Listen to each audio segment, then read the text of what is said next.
स्वागत है एक बार फिर से आप सभी का exam Guruji by Arvind sir YouTube channel में। Uttar Pradesh police constable re exam 2024 के लिए अर्थव्यवस्था आज की इस वीडियो में कंप्लीट किया जाएगा।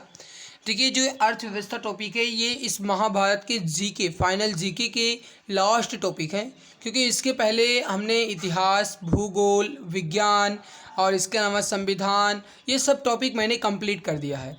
अगर आपने नहीं देखा है तो चैनल की प्लेलिस्ट में जाइए, वहाँ पे UP police constable re exam Mahabharat batch के नाम से प्लेलिस्ट बनी है, आप चेक कर सकते हैं। आपको इसके पहले के सभी टॉपिक पे वीडियो मिल जाएगी, आप आसानी से हर एक टॉपिक को आसानी से कवर कर सकते हैं। और इस वीडियो में जो कंप्लीट करने वाले हैं वो इस महाभारत बैच के अर्थव्यवस्था के सवालों को कंप्लीट करेंगे। कुल मिलाकर के आपके 83 सवाल दिए गए हैं इस महाभारत बैच की अर्थव्यवस्था टॉपिक में। तो चलिए बिना किसी देरी के शुरुआत करते हैं, लेकिन इससे पहले एक बात आपको और बता दें कि जो महाभारत बैच के PYQ प्रैक्टिस सेट दिए गए हैं 15 प्रैक्टिस सेट, वो भी सीरीज मैंने लॉन्च कर दी है, जिसके एक प्रैक्टिस सेट कंप्लीट हो चुके हैं। तो अगर आपने नहीं देखा है तो वो भी देख लीजिएगा, वो भी वीडियो आपको इसी महाभारत बैच के प्लेलिस्ट में ही मिल जाएगा। तो आप एक बार जाकर के प्लेलिस्ट को जरूर चेक कर लीजिएगा। डिस्क्रिप्शन बॉक्स में मैं लिंक दे दूंगा, अदरवाइज आप चैनल की प्लेलिस्ट में जाइए, वहाँ से भी आप आसानी से देख सकते हैं। शुरुआत करते हैं आज के इस अर्थव्यवस्था टॉपिक के पहले सवाल से। सवाल नंबर 1 आपके सामने है, नेशनल स्टॉक एक्सचेंज की स्थापना के लिए किस समिति द्वारा अनुशंसा की गई थी। नेशनल स्टॉक एक्सचेंज यानी कि NSE की स्थापना के लिए किस समिति द्वारा अनुशंसा की गई थी। तो राइट उत्तर जो हो जाएगा ये हो जाएगा आपका ऑप्शन नंबर बी, फेरवानी समिति। फेरवानी समिति के द्वारा ये अनुशंसा की गई थी कि नेशनल स्टॉक एक्सचेंज की स्थापना की जाएगी, और जिसकी स्थापना 1992 में हुई थी। तो 1992 में इसकी स्थापना हुई थी। और मेरे प्यारे भाई, अगर कहा जाए इसके MD या CEO वर्तमान में कौन है, तो आशीष कुमार चौहान। तो नेशनल स्टॉक एक्सचेंज के MD या CEO जो है वर्तमान के, वो हैं आशीष कुमार चौहान। और इसकी जो स्थापना हुई थी वो फेरवानी समिति की अनुशंसा पर 1992 यानी 1992 में की गई थी, ध्यान रखिएगा। अगला सवाल क्वेश्चन नंबर 2 है कि रेरा शब्द का पूर्ण रूप क्या है।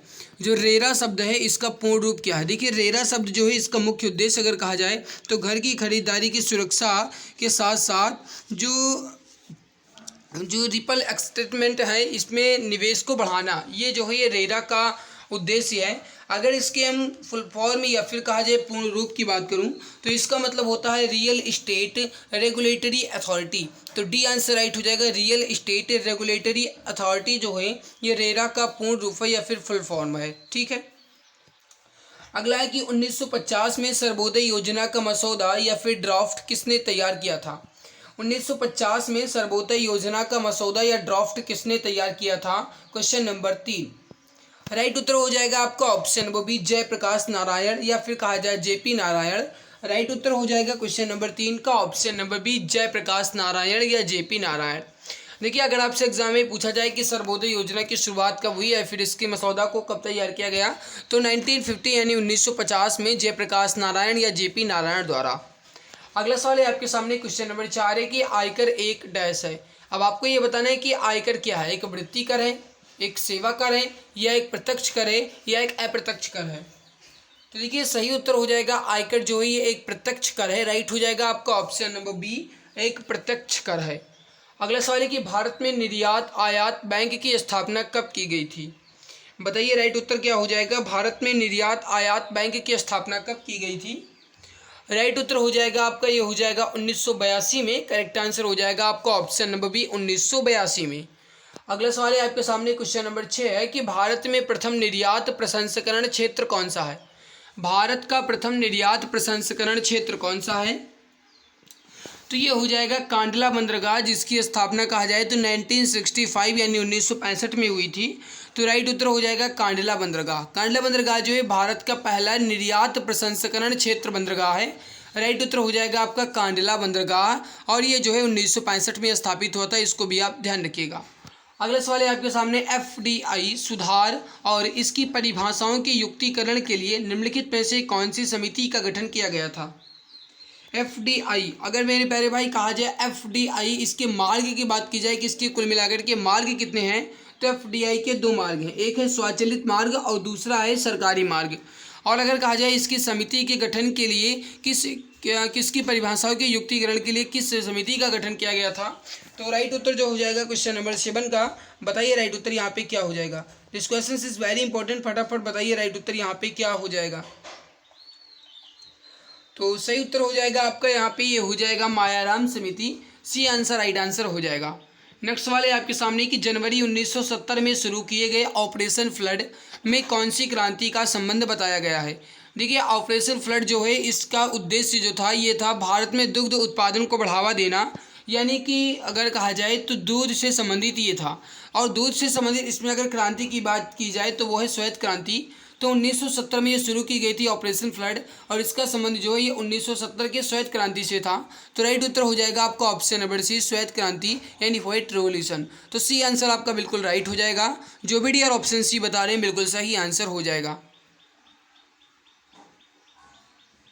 नेक्स्ट सवाल देखते हैं। नेक्स्ट वाले कि भारतीय खाद्य निगम डैश के अधीन कार्य करता है। आपको ये बताना है कि भारतीय खाद्य निगम जो है ये किसके अधीन कार्य करता है। क्वेश्चन नंबर 9, बताइए राइट उत्तर क्या हो जाएगा। उर्वरक और रसायन मंत्रालय? नहीं, बिल्कुल नहीं। देखिए भारतीय खाद्य निगम जो है ये उपभोक्ता मामले, खाद्य और सार्वजनिक वितरण मंत्रालय के तहत कार्य करता है। तो राइट हो जाएगा आपका ऑप्शन नंबर बी। नेक्स्ट वाले आपके सामने कि विदेश व्यापार विकास और विनियमन अधिनियम कब लागू हुआ। विदेश व्यापार विकास और विनियमन अधिनियम कब लागू हुआ। क्वेश्चन नंबर 10 का राइट हो जाएगा आपका, हो जाएगा 1992 में। करेक्ट आंसर हो जाएगा आपका, हो जाएगा 1992 में। राइट उत्तर हो जाएगा आपका ऑप्शन नंबर ए। अगला सवाल है आपके सामने कि सार्वजनिक निजी भागीदारी यानी कि पीपीपी परियोजनाओं के लिए अधिग्रहित भूमि के लिए कम से कम कितने प्रतिशत भूमि धारकों की पूर्व सहमति की आवश्यकता होती है।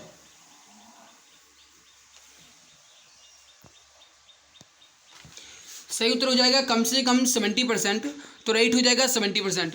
सार्वजनिक निजी भागीदारी पीपीपी परियोजनाओं के लिए अधिग्रहित भूमि के लिए कम से कम 70% भूमि धारकों की पूर्व सहमति आवश्यकता होती है। राइट उत्तर हो जाएगा आपका ऑप्शन नंबर बी, 70%। अगला सवाल है कि ओपेक का गठन किया गया था। ओपेक का गठन कहाँ किया गया था। देखिए पेट्रोलियम निर्यातक देश है ये ओपेक। इसकी स्थापना कहा जाए तो 1960 यानी 1960 में हुई थी। अगर इसके हेडक्वार्टर की बात की जाए ओपेक का तो ये ऑस्ट्रिया के वियना में है। तो ऑस्ट्रिया के वियना में जो है ये है ओपेक का हेडक्वार्टर। और इसके गठन जो है कहाँ किया गया था। तो क्वेश्चन नंबर 12 का राइट उत्तर हो जाएगा बगदाद सम्मेलन यानी इराक के बगदाद सम्मेलन में। तो राइट उत्तर हो जाएगा आपका ऑप्शन नंबर ए। फिर से समझिए, पेट्रोलियम निर्यातक देश संगठन जो है ओपेक, इसका गठन 1960 में किया गया था और इसके हेडक्वार्टर जो है वियना में है। और इसका गठन जो है ये बगदाद सम्मेलन में किया गया था। 1960 में ये बगदाद सम्मेलन हुआ था जो कि इराक में हुआ था। तो राइट उत्तर हो जाएगा आपका ऑप्शन नंबर ए। नेक्स्ट वाले कि निम्नलिखित में से कौन सा प्राथमिक क्षेत्र का एक उदाहरण है। आपको बताना है कि इसमें से कौन सा एक प्राथमिक क्षेत्र का उदाहरण है। जैसा आप जानते हैं कि अर्थव्यवस्था में कुल मिलाकर के 3 क्षेत्र दिए गए हैं, प्राइमरी, सेकेंडरी और टर्शियरी, यानी कि प्राथमिक, द्वितीय और तृतीय। जिसमें प्राथमिक क्षेत्र की बात की जाए तो दुग्धालय हो जाएगा। 13 नंबर सवाल का राइट उत्तर हो जाएगा आपका ऑप्शन नंबर बी, यानी कि डेयरी, कृषि, ये सभी जो है प्राथमिक क्षेत्र के उदाहरण होते हैं। तो आपका बी आंसर राइट आंसर हो जाएगा। नेक्स्ट वाले आपके सामने कि आयकर की गणना किसके आधार पर की जाती है। राइट उत्तर हो जाएगा आयकर की गणना वार्षिक आधार पर की जाती है। फर्स्ट ऑप्शन राइट होगा। नेक्स्ट वाले कि निम्नलिखित में से भारत में प्रत्यक्ष विदेशी निवेश को कौन नियंत्रित करता है। भारत में प्रत्यक्ष विदेशी निवेश को कौन नियंत्रित करता है। तो ये हो जाएगा आपका, ये हो जाएगा RBI यानी reserve bank of India, that means भारतीय रिजर्व बैंक। तो भारतीय रिजर्व बैंक के द्वारा प्रत्यक्ष विदेशी निवेश को नियंत्रित किया जाता है। राइट उत्तर हो जाएगा आपका ऑप्शन नंबर बी। अगला सवाल है कि भारतीय रिजर्व बैंक की स्थापना किस वर्ष की गई थी। देखिए भारतीय रिजर्व बैंक की स्थापना जो है भारतीय रिजर्व बैंक एक्ट 1934 के तहत 1935 में की गई थी। तो 1 अप्रैल 1935 को भारतीय रिजर्व बैंक की स्थापना की गई। राइट उत्तर हो जाएगा आपका ऑप्शन नंबर सी, बिल्कुल परफेक्ट आंसर हो जाएगा। अगला सवाल है कि भारत में विदेशी प्रत्यक्ष निवेश के कुल कितने मार्ग उपलब्ध हैं। बताइए राइट उत्तर क्या हो जाएगा। क्वेश्चन नंबर 17, भारत में प्रत्यक्ष विदेशी निवेश के कुल कितने मार्ग उपलब्ध हैं। तो राइट उत्तर हो जाएगा आपका यहाँ पे ये हो जाएगा 2 मार्ग। वी आंसर आपका राइट आंसर हो जाएगा। अगला सवाल है कि न्यू डेवलपमेंट बैंक के पहले अध्यक्ष कौन थे, यानी NDB के पहले अध्यक्ष कौन थे। क्वेश्चन नंबर 18, राइट उत्तर हो जाएगा, ये हो जाएगा के वी कामत। तो डी आंसर राइट हो जाएगा, K V Kamath. New development bank के जो पहले अध्यक्ष थे के वी कामत थे। Option number D correct answer आपका यहाँ पे हो जाएगा। नेक्स्ट सवाल है आपके सामने कि राष्ट्रीय कृषि और ग्रामीण विकास बैंक नाबार्ड का मुख्य कार्यालय स्थित है। अब देखिए, मैं एक बात आपको और बता दूं कि ये जो सवाल आपसे पूछा गया है राष्ट्रीय कृषि ग्रामीण विकास बैंक, इसका जो कार्यालय है ये कहाँ पे है, मुख्य कार्यालय। तो मुख्य कार्यालय की बात की जाए अगर, तो मेरे प्यारे भाई पहले आप इसका आंसर बताओ। तो राइट हो जाएगा आपका मुंबई। लेकिन अगर यहाँ पे कहा जाएगा कि इसके कार्यालय कहाँ कहाँ है, तो ये आपका हो जाएगा चारों, लेकिन मुख्य कार्यालय तो मुंबई हो जाएगा, इसको ध्यान रखिएगा। अगला है कि डैश का अर्थ है उत्पाद और सेवाओं पर दूसरे के ट्रेडमार्क का अनाधिकृत उपयोग। कहने का मतलब है कि दूसरे के ट्रेडमार्क का अगर आप अनाधिकृत यानी उसकी अधिकार के बिना उसका उपयोग करते हो तो उसका मतलब क्या हो जाएगा, अनामता, ये बिल्कुल नहीं है। स्वजन पक्षपात, ये भी नहीं है। निरंकुशता, ये भी नहीं है। राइट हो जाएगा डी आंसर, ट्रेडमार्क उल्लंघन। ट्रेडमार्क उल्लंघन का मतलब है उत्पाद और सेवाओं पर दूसरे के ट्रेडमार्क का अनधिकृत उपयोग। तो डी आंसर आपका राइट आंसर हो जाएगा। नेक्स्ट सवाल है आपके सामने क्वेश्चन नंबर 21 है कि किसानों के लिए किस राज्य ने राइतू बंधु योजना शुरू की है। किसानों के लिए किस राज्य ने राइतू बंधु योजना शुरू की है। राइट उत्तर हो जाएगा तेलंगाना सरकार के द्वारा किसान के लिए राइतू बंधु योजना की शुरुआत की गई। राइट उत्तर हो जाएगा आपका ऑप्शन सी, तेलंगाना सरकार द्वारा। नेक्स्ट सवाल है कि भारत में थोक मूल्य सूचकांक निम्नलिखित में से किसके द्वारा जारी किया जाता है। भारत में थोक मूल्य सूचकांक निम्नलिखित में से किसके द्वारा जारी किया जाता है। सही उत्तर हो जाएगा आपका डी आंसर हो जाएगा, आर्थिक सलाहकार के कार्यालय द्वारा। डी आंसर आपका राइट आंसर हो जाएगा, आर्थिक सलाहकार के कार्यालय द्वारा भारत में थोक मूल्य सूचकांक जारी किया जाता है। तो डी आंसर आपका राइट आंसर हो जाएगा। अगला सवाल है आपके सामने, FVCI का पूर्ण रूप क्या है। FVCI का पूर्ण रूप क्या है या FVCI का फुल फॉर्म क्या है। तो फॉरेन वेंचर कैपिटल इन्वेस्टर जो है ये आपका हो जाएगा फॉरेन वेंचर कैपिटल इन्वेस्टर। तो डी आंसर आपका राइट आंसर यहाँ पे हो जाएगा। नेक्स्ट वाले आपके सामने क्वेश्चन नंबर 24 है कि भारतीय प्रतिभूति और विनिमय बोर्ड की स्थापना किस वर्ष की गई थी। देखिए, अगर यहाँ पे देखा जाए ध्यान से तो इसमें कोई भी ऑप्शन नहीं है जो सही हो, क्योंकि भारतीय प्रतिभूति और विनिमय बोर्ड की स्थापना जो है ये 12 अप्रैल 1988 को की गई थी। तो 12 अप्रैल 1988 को भारतीय प्रतिभूति और विनिमय बोर्ड की स्थापना की गई थी। तो इसमें दिया गया चारों ऑप्शन गलत है। राइट उत्तर हो जाएगा 12 अप्रैल 1988। अगला सवाल है कि गैट्स का पूर्ण रूप क्या है या GATS का पूरा नाम क्या है। Question number 25। राइट उत्तर हो जाएगा general agreement on trade in services. Correct answer हो जाएगा वी आंसर। गैट्स का पूरा नाम है general agreement on trades in services. तो वी आंसर आपका राइट आंसर यहाँ पे हो जाएगा। नेक्स्ट वाले आपके सामने कि ग्रामीण बैंक के संस्थापक कौन थे। देखिए, अगर कहा जाए कि ग्रामीण बैंक यानी रूरल बैंक की स्थापना जो है कब हुई थी, तो ध्यान रखिएगा इसकी स्थापना जो है 1983 यानी 1983 में हुई थी। अगर कहा जाए ग्रामीण बैंक का हेड क्वार्टर कहाँ है यानी इसका जो मुख्यालय ये कहाँ पर है, तो ये बांग्लादेश की राजधानी ढाका में है। तो ग्रामीण बैंक के जो संस्थापक हैं वो हैं मोहम्मद यूनुस। तो बी आंसर आपका राइट आंसर हो जाएगा। ग्रामीण बैंक के संस्थापक मोहम्मद यूनुस हैं। स्थापना 1983 में हुई थी। हेड क्वार्टर बांग्लादेश के ढाका में है। अगला सवाल है कि भारतीय रिजर्व बैंक की स्थापना किस वर्ष की गई थी। जस्ट अभी मैंने आपको बताया। राइट हो जाएगा 1935 में। करेक्ट उत्तर हो जाएगा ए आंसर। तो भारतीय रिजर्व बैंक की स्थापना जो है 1935 में की गई थी। सही उत्तर हो जाएगा आपका ऑप्शन नंबर ए। नेक्स्ट सवाल है कि माल और सेवा कर परिषद का गठन किस वर्ष किया गया था। 28 नंबर सवाल है, माल और सेवा कर परिषद का गठन किस वर्ष किया गया था। तो सही उत्तर हो जाएगा आपका 2016 में। डी आंसर आपका राइट आंसर हो जाएगा 2016 में। तो माल और सेवा कर परिषद का गठन किस वर्ष किया गया, 2016 में। डी आंसर राइट आंसर हो जाएगा। नेक्स्ट सवाल है कि माल और सेवा कर GST परिषद का अध्यक्ष चेयरमैन पर्सन कौन होता है।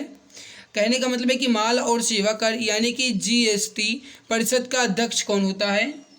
तो गुड्स एंड सर्विस टैक्स के जो अध्यक्ष होते हैं ये भारत के केंद्रीय वित्त मंत्री होते हैं। वर्तमान में जो है वो हो जाएंगी यानी कि निर्मला सीतारमण। तो वी आंसर आपका राइट आंसर हो जाएगा। तो ये हो जाएगा केंद्रीय वित्त मंत्री जो है ये माल और सेवा कर की परिषद अध्यक्ष होते हैं या चेयरपर्सन होते हैं। तो दिया गया option number B correct answer आपका हो जाएगा। नेक्स्ट सवाल है आपके सामने कि निम्नलिखित में से अप्रत्यक्ष कर का उदाहरण कौन सा है। आपको ये बताना है कि इसमें से अप्रत्यक्ष कर का उदाहरण कौन सा है। राइट उत्तर हो जाएगा सीमा शुल्क। दिया गया ऑप्शन सी करेक्ट आंसर हो जाएगा सीमा शुल्क। अगला सवाल है कि हमारे देश में ग्रामीण विकास डैश के साथ शुरू हुआ। ग्रामीण विकास जो है किसके साथ शुरू हुआ?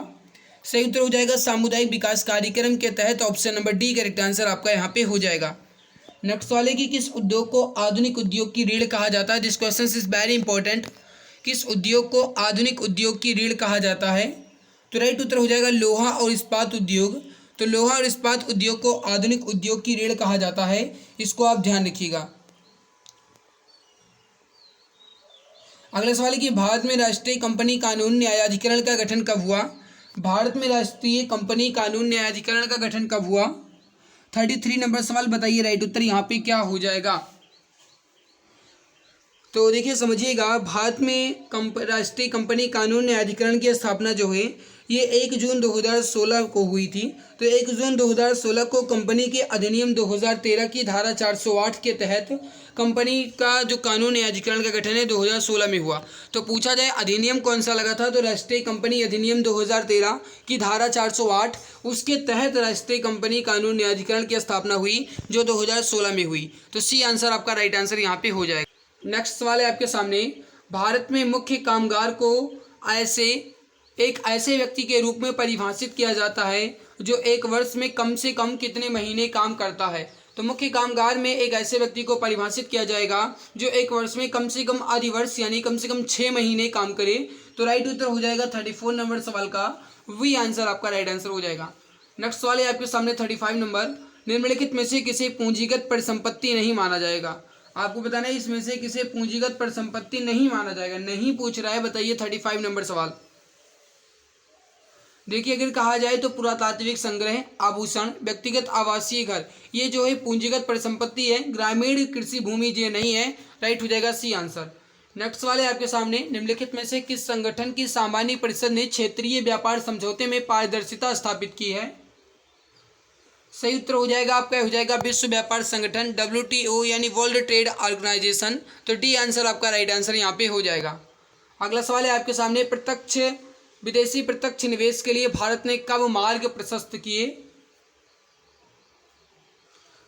तो राइट उत्तर हो जाएगा यहाँ पे आपका सही उत्तर हो जाएगा आपका यहाँ पे करेक्ट आंसर जो हो जाएगा ये हो जाएगा 1991 में। करेक्ट उत्तर हो जाएगा आपका ऑप्शन नंबर ए।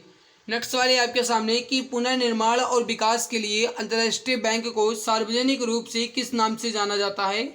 पुनर्निर्माण और विकास के लिए अंतर्राष्ट्रीय बैंक को सार्वजनिक रूप से किस नाम से जाना जाता है? तो राइट उत्तर हो जाएगा आपका इसे हम कहेंगे विश्व बैंक यानी वर्ल्ड बैंक के नाम से। तो राइट उत्तर हो जाएगा आपका ऑप्शन नंबर सी विश्व बैंक या वर्ल्ड बैंक। नेक्स्ट वाले आपके सामने कि सकल कुल आय की गणना में आय के कितने मध्य या शीर्ष होते हैं?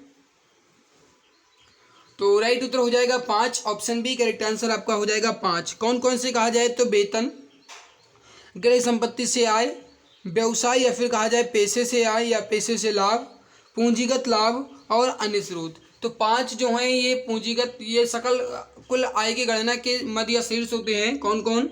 वेतन, क्रय संपत्ति से आय, व्यवसाय या पेशे से लाभ, पूंजीगत लाभ और अन्य स्रोत। तो 5 आपका हो जाएगा। नेक्स्ट वाले की राष्ट्रीय कृषि बीमा योजना की कार्यान्वयन के लिए कौन सी प्रमुख नोडल एजेंसी जिम्मेदार है? क्वेश्चन नंबर 40 का राइट आंसर हो जाएगा आपका हो जाएगा नाबार्ड। करेक्ट आंसर हो जाएगा आपका ऑप्शन नंबर सी। माफ कीजिएगा, सवाल कह रहा है कि राष्ट्रीय कृषि बीमा योजना की कार्यान्वयन के लिए कौन सी प्रमुख नोडल एजेंसी जिम्मेदार है? तो नोडल हो जाएगा आपका D answer agriculture insurance company of India limited. तो राइट हो जाएगा आपका D answer agriculture insurance company of India limited. तो डी आंसर आपका राइट आंसर हो जाएगा। राष्ट्रीय कृषि बीमा योजना के कार्यान्वयन के लिए जो नोडल एजेंसी है वो है agriculture insurance company of India limited. Next वाले की ट्रेडमार्क का अधिनियम कब अधिनियमित किया गया? ट्रेडमार्क का अधिनियम कब अधिनियमित किया गया?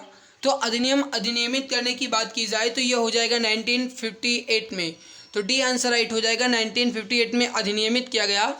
लेकिन मेरे प्यारे भाई अगर यहाँ पे कहा जाए तो ये जो मतलब अधिनियम है इसे फिर हटाया गया और इसके स्थान पे ट्रेडमार्क अधिनियम 1999 लाया गया जो 15 सितंबर 2003 से प्रभावी हुआ और ट्रेडमार्क अधिनियम 1999 आ गया। उन्होंने 1958 का ही स्थान लिया। लेकिन हमसे सवाल पूछ रहा है कि ट्रेडमार्क अधिनियम कब अधिनियमित किया गया था? तो ये 1958 में ही अधिनियमित किया गया था। डी आंसर आपका परफेक्ट आंसर यहाँ पे हो जाएगा। अगला सवाल है आपके सामने कि बैंकिंग निम्नलिखित में से किस क्षेत्र या सेक्टर का उदाहरण है? आपको बताना है कि बैंकिंग जो है किस क्षेत्र या सेक्टर का उदाहरण है। 42 नंबर सवाल। राइट उत्तर हो जाएगा आपका यहाँ पे ये हो जाएगा तृतीयक क्षेत्र। ऑप्शन बी करेक्ट आंसर हो जाएगा आपका तृतीयक क्षेत्र। अगला आपके सामने की जमा बीमा और प्रत्यक्ष गारंटी निगम की पूर्ण स्वामित्व वाली सहायक कंपनी कौन सी है। राइट उत्तर हो जाएगा 43 नंबर सवाल का ये हो जाएगा भारतीय रिजर्व बैंक। सही उत्तर हो जाएगा आपका ये हो जाएगा फर्स्ट ऑप्शन। नेक्स्ट वाली की राष्ट्रीय कृषि और ग्रामीण विकास बैंक यानी नाबार्ड की स्थापना कब की गई थी। Question number 44। राइट उत्तर हो जाएगा आपका ये हो जाएगा यहाँ पे 1982 में। Option number C correct answer आपका हो जाएगा 1982 में। तो राष्ट्रीय कृषि और ग्रामीण विकास बैंक यानी नाबार्ड की स्थापना 1982 में की गई थी। सी आंसर आपका राइट आंसर यहाँ पे हो जाएगा। अगला है कि निम्नलिखित में से कौन सा मंत्रालय स्टार्टअप इंडिया पहल को लागू करता है। स्टार्टअप इंडिया पहल को लागू करने वाला मंत्रालय जो है इसमें कौन सा है। राइट उत्तर हो जाएगा आपका ये हो जाएगा वाणिज्य एवं उद्योग मंत्रालय। 45 का सही आंसर हो जाएगा आपका सी आंसर वाणिज्य एवं उद्योग मंत्रालय। तो सही आंसर हो जाएगा आपका ऑप्शन नंबर सी। नेक्स्ट वाले आपके सामने की भारतीय निर्यात संगठन परिसंघ federation of Indian export organisation के मुख्यालय कहाँ है। भारतीय निर्यात संगठन परिसंघ federation of India export organisation का मुख्यालय कहाँ है। तो मेरे प्यारे भाई राइट उत्तर हो जाएगा आपका ये हो जाएगा वी आंसर नई दिल्ली। लेकिन समझिएगा मेरे प्यारे भाई अगर कहा जाए तो इसका मुख्यालय जो है चेन्नई, नई दिल्ली, कोलकाता, बॉम्बे इन तीनों जगह इसके कार्य होते हैं। लेकिन अगर मुख्य रूप से मुख्यालय की बात की जाएगी तो नई दिल्ली होगा। अगला आपके सामने की निम्नलिखित में से किस संगठन द्वारा व्यापार और विकास रिपोर्ट जारी की जाती है। किस संगठन द्वारा व्यापार और विकास संगठन रिपोर्ट जारी की जाती है। तो 47 नंबर सवाल का राइट आंसर हो जाएगा व्यापार और विकास पर संयुक्त राष्ट्र सम्मेलन द्वारा। तो राइट उत्तर हो जाएगा आपका ऑप्शन नंबर सी व्यापार एवं विकास पर संयुक्त राष्ट्र सम्मेलन द्वारा व्यापार और विकास रिपोर्ट जारी की जाती है। सी आंसर राइट आंसर होगा। आगे बढ़ते हैं। अगला सवाल है कि विश्व व्यापार संगठन का मुख्यालय कहाँ है। बताइएगा वर्ल्ड ट्रेड ऑर्गेनाइजेशन का हेडक्वार्टर कहाँ है। तो राइट उत्तर हो जाएगा आपका ये हो जाएगा जिनेवा में। सी आंसर राइट आंसर हो जाएगा। अगला सवाल है कि भारत ने किस वर्ष में अपना राष्ट्रीय परिवार नियोजन कार्यक्रम शुरू किया।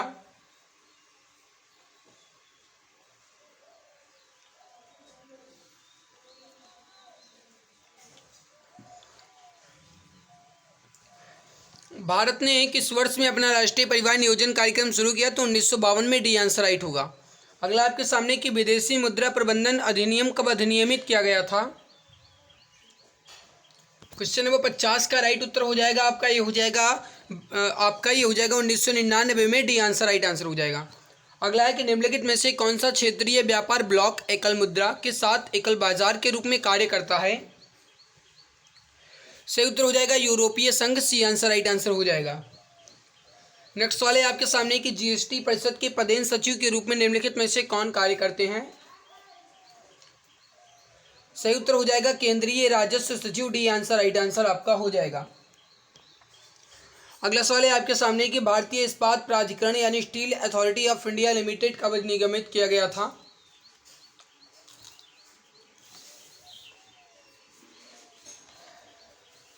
सही उत्तर हो जाएगा आपका 1973 में। डी आंसर राइट आंसर हो जाएगा। नेक्स्ट सवाल है आपके सामने कि विदेशी मुद्रा प्रबंधन अधिनियम के तहत भारत में प्रत्यक्ष विदेशी निवेश यानी एफडीआई की शुरुआत करने वाले वित्त मंत्री का नाम बताइए।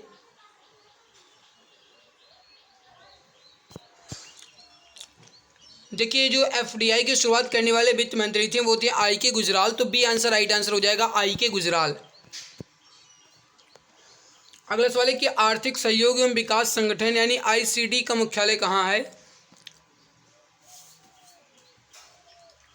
आर्थिक सहयोग एवं विकास संगठन का मुख्यालय जो है फ्रांस की राजधानी पेरिस में है। तो राइट उत्तर हो जाएगा आपका फ्रांस की राजधानी पेरिस में। मेरे प्यारे भाई इसका जो अगर कहा जाए स्थापना तो ये 1961 में हुई थी। ध्यान रखिएगा जो आईसीडी है यानी आर्थिक विकास एवं सहयोग संगठन है विकास संगठन है इसकी जो स्थापना 1961 में की गई थी। मुख्यालय कहा जाएगा तो ये फ्रांस की राजधानी पेरिस में है। अगला है कि राष्ट्रीय कृषि और ग्रामीण विकास बैंक नाबार्ड द्वारा प्रदान किए जाने वाले कृषि ऋण की अधिकतम अवधि क्या होती है। सही उत्तर हो जाएगा आपका अधिकतम अवधि जो है 15 वर्ष होती है। तो राइट उत्तर हो जाएगा फर्स्ट ऑप्शन 15 वर्ष। अगला है कि इसमें से कौन सा कर वयन निवेश नहीं है। राइट उत्तर हो जाएगा। देखिए अगर कहा जाए राष्ट्रीय बचत प्रमाण पत्र यानी एनएफसी, इसके अलावा कहा जाए ईपीएफ यानी कर्मचारी भविष्य निधि और जीवन बीमा किस्त, ये जो है ये आपके वह निवेश है, लेकिन यहाँ पे यहाँ पे जो आपका दिया गया इक्विटी शेयर में निवेश ये नहीं है। तो राइट उत्तर हो जाएगा आपका फर्स्ट ऑप्शन। भारत में निम्नलिखित में से किस क्षेत्र में विदेशी प्रत्यक्ष निवेश एफडीआई निषिद्ध है? राइट उत्तर हो जाएगा 58 नंबर सवाल का, ये हो जाएगा आपका रक्षा क्षेत्र में। तो डी आंसर राइट आंसर हो जाएगा। नेक्स्ट सवाल है, भारत में कर गणना के लिए आय को आय के कितने सोर्स के तहत विभाजित किया गया है? राइट उत्तर हो जाएगा 5, वी आंसर राइट हो जाएगा। नेक्स्ट सवाल है कि संघाई 5 समूहों को वर्तमान में किस रूप से जाना जाता है? राइट उत्तर हो जाएगा क्वेश्चन नंबर 60 का, ये हो जाएगा संघाई सहयोग संगठन, सी आंसर राइट आंसर आपका हो जाएगा। तो जो भी हमारे प्यारे भाई बहन ऑप्शन सी बता रहे हैं बिल्कुल सही होगा। अगला सवाल है कि इसमें से किसे एक अनिवासी प्रत्यक्ष निवेश उद्यम में एक निवासी प्रत्यक्ष निवेशक द्वारा निवेश कहा जाता है? सही उत्तर हो जाएगा जावक निवेश, सी आंसर राइट आंसर होगा। अगला है कि उत्पादन के 3 स्तंभ क्या हैं?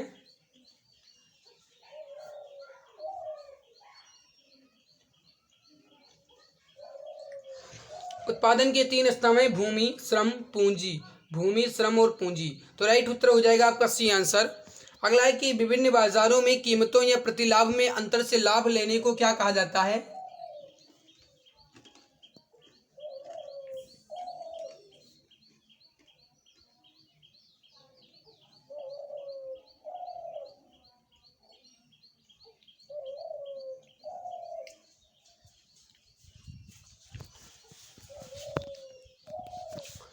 उसे अंतरपणन कहा जाता है, डी आंसर राइट आंसर आपका यहाँ पे हो जाए। नेक्स्ट सवाल है आपके सामने कि गरीबी रेखा से नीचे के लोगों का अनुपात किसके द्वारा अनुमानित किया जाता है? सही उत्तर हो जाएगा आपका, ये हो जाएगा लोगों की संख्या के अनुपात से, वी आंसर राइट होगा। नेक्स्ट सवाल है कि किस प्रमुख देश की पूंजी भारतीय पूंजी बाजार चल निधि को चलाने वाली है? 65 नंबर सवाल का राइट आंसर हो जाएगा संयुक्त राज्य America, B answer right answer आपका हो जाएगा। अगला आपके सामने कि मैट यानी न्यूनतम वैकल्पिक टैक्स, इसे कहा जाता है न्यूनतम वैकल्पिक टैक्स लगाया जाता है किस पर? मैट यानी न्यूनतम वैकल्पिक टैक्स किस पे लगाया जाता है? 66 नंबर सवाल है। शून्य कर कंपनियों पर, राइट आंसर होगा ए आंसर। अगला आपके सामने कि भारत में किस क्षेत्र में विदेशी प्रत्यक्ष निवेश यानी एफडीआई प्रतिबंधित नहीं है? तो क्वेश्चन नंबर 67 का राइट आंसर जो हो जाएगा आपका, ये हो जाएगा चाय बागानों पे। तो चाय बागान पे ये जो है प्रतिबंधित नहीं है, जबकि श्रृंगार निर्माण, चिटफंड व्यवसाय और हस्तांतरणीय विकास अधिकार में व्यापार, इस पे ये प्रतिबंधित है, लेकिन चाय बागान पे प्रतिबंधित नहीं है। नेक्स्ट सवाल है कि फंड यानी निधियां जो विशेष रूप से सरकारी प्रतिभूतियों में निवेश होते हैं उन्हें क्या कहते हैं? सही उत्तर हो जाएगा उन्हें गिल्ड फंड कहा जाता है, डी आंसर राइट हो जाएगा गिल्ड फंड। नेक्स्ट वाले कि भारत में निजी सुरक्षा एजेंसियों के लिए प्रत्यक्ष विदेशी निवेश की सीमा क्या है? भारत में निजी सुरक्षा एजेंसियों के लिए प्रत्यक्ष विदेशी निवेश की सीमा जो है ये कितनी है? राइट उत्तर हो जाएगा 74%, डी आंसर आपका राइट आंसर हो जाएगा। और आगे बढ़ने से पहले आप सभी को एक गुड न्यूज़ दे दूं, अगर आप यूपी पुलिस कांस्टेबल री एग्जाम की पूरी शिद्दत के साथ तैयारी कर रहे हैं और अगर आपका भी टारगेट है इन 48 लाख की भीड़ से निकल करके 60,244 की लिस्ट में आना, तो आपके लिए गुड न्यूज है मेरे प्यारे भाई। यूपी पुलिस कांस्टेबल री एग्जाम को ध्यान में रखते हुए पूरे सिलेबस को कवर करते हुए एक रामबाण ई बुक लाया गया है, जिसमें GK, UP GK, Hindi, math, reasoning सब कुछ पूरा कंप्लीट सिलेबस मिलेगा और इस पर 60% का डिस्काउंट भी चल रहा है। ई बुक की खास बात यह है कि ई बुक जो है इमेज और कलरफुल के साथ है, ताकि पढ़ने में मजा आए और आप इसे बिल्कुल भी गाइस उबाऊ ना महसूस करें। इस वजह से इसे बेहतरीन तरीके से तैयार किया गया है, डिजाइन किया गया है। अभी मैं आपको उसका डेमो पेज भी दिखाऊंगा, लेकिन उससे पहले बता दें इस पर अभी 60% का डिस्काउंट चल रहा है। दाम इसका 99 रुपये है, लेकिन अभी के लिए अगर इसका दाम कहा जाए तो 39 रुपये है। तो मेरे प्यारे भाई 99 रुपये था, लेकिन अभी 39 रुपये है, क्योंकि अभी इस पर 60% का डिस्काउंट चल रहा है। तो अगर आपको ये ई बुक लेना है तो गाइज आप इस दिए गए व्हाट्सअप नंबर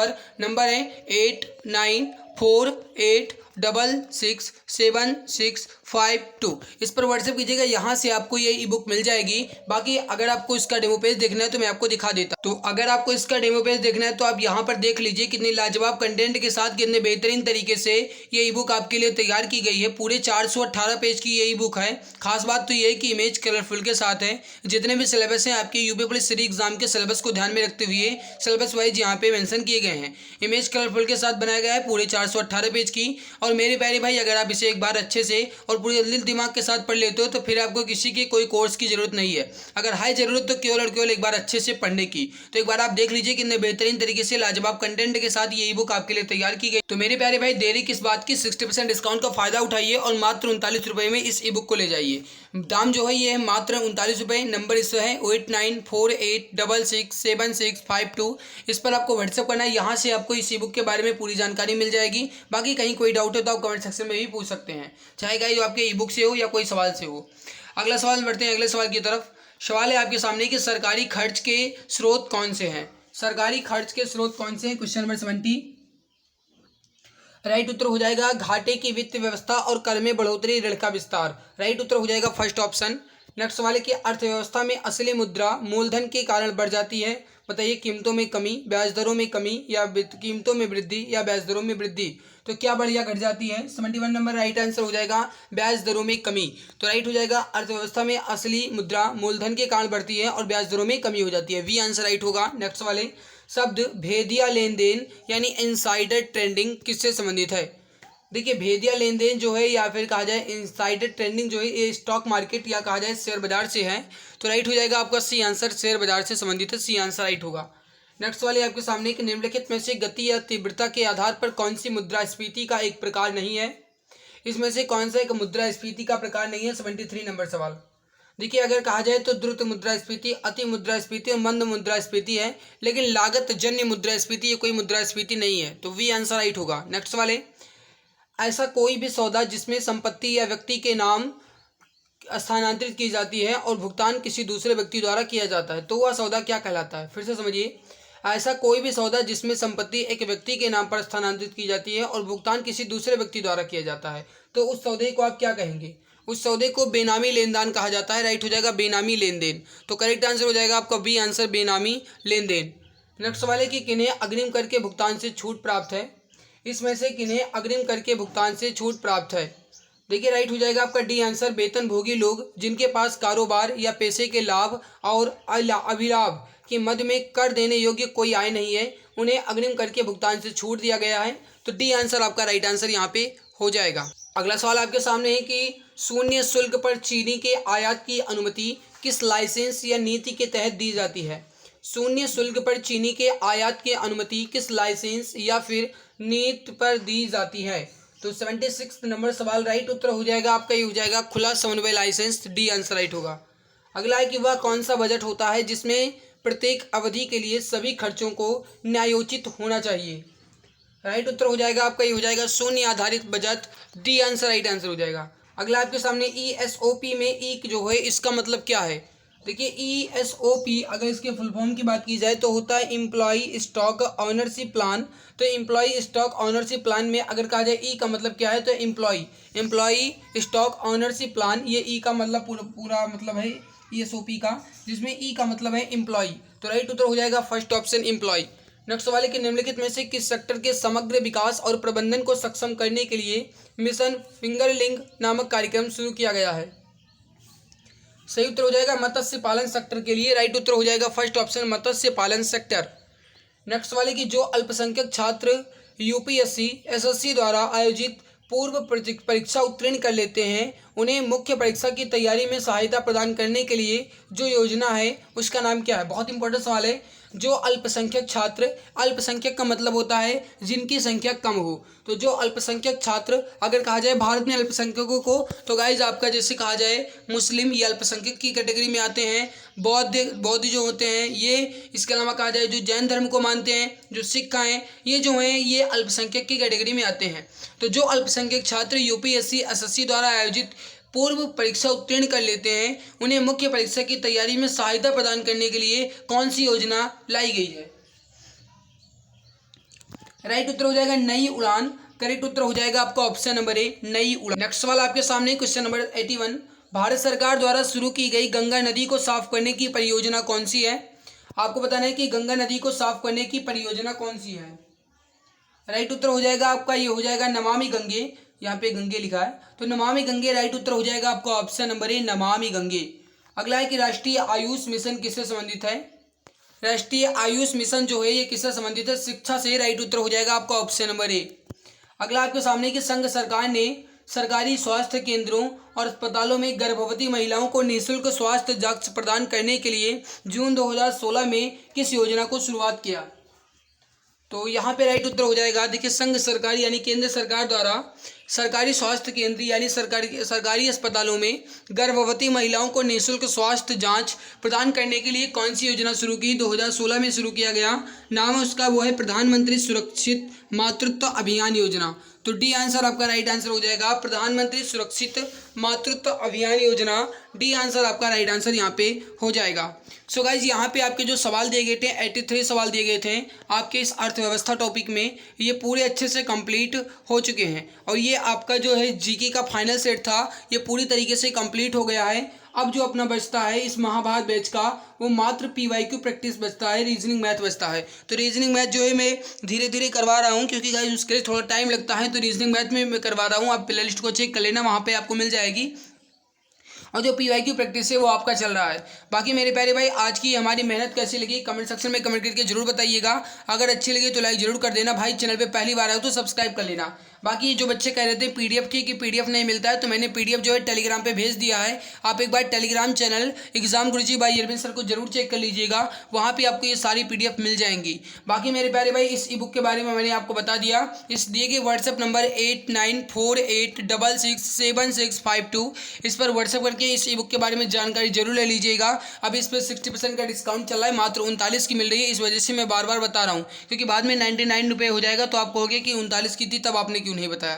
तो इस वजह से गाइस 99 रुपये अभी नहीं है, अभी मात्र 39 है। तो आप एक बार इस ई बुक को जरूर देख लीजिएगा। बाकी मेरे प्यारे भाई आज की इस बेहतरीन लाजवाब वीडियो से ही मुझे पूरी उम्मीद क्या कहते हैं पूरा विश्वास है कि आज की हमारी मेहनत आपको जरूर अच्छी लगी होगी। अगर अच्छी लगी है तो बिना कहे वीडियो को लाइक जरूर कर दिया करो। चैनल पर पहली बार आए हो तो सब्सक्राइब कर लो ताकि आने वाली हर एक नई क्लास की नोटिफिकेशन आपको समय से मिला करे। क्योंकि एक बात आप जानते हो कि हमारे पास क्लास की टाइमिंग कोई भी नहीं है और ना मैं आपको बता सकता हूँ कि क्लास कब होती है, क्योंकि मुझे खुद नहीं पता कि मैं कब ड्यूटी से आऊँ और कब मैं आपको गाइस पढ़ाऊँ या फिर मुझे कब टाइम मिले, ये मुझे नहीं पता है।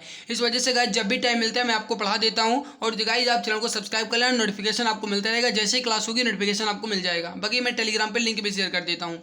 तो आज की इस इंपॉर्टेंट लाजवाब क्लास में इतना ही, मिलते हैं इसके बाद एक नई वीडियो में। तब तक के लिए खुश रहिए, मुस्कुराते रहिए और जी जान शिद्दत के साथ पढ़ाई करते रहिए। जय हिंद, जय भारत, वंदे